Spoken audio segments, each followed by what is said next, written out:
नमस्कार मंडळी. तर चला आज मी बनवणार आहे मस्त दुधी भोपळ्याचा ज्यूस. तर सुरुवात करूया रेसिपीला.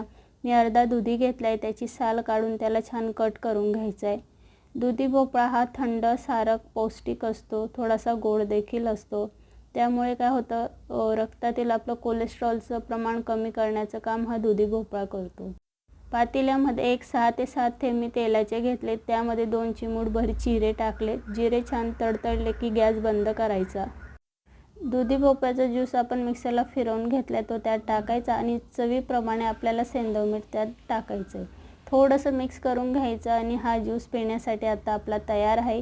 यामध्ये 2 ते 3 पुदिन्याची पानं आणि तुळशीची पानं घ्यायची. थोडीशी कुचकरून हा ज्यूस मस्त पिऊन घ्यायचा. तर अशाप्रमाणे आपला आजचा हा दुधी भोपळ्याचा ज्यूस तयार आहे. तुम्हीसुद्धा ही रेसिपी नक्की ट्राय करा. तर चला, व्हिडिओ कसा वाटला कमेंट करून नक्की कळवा.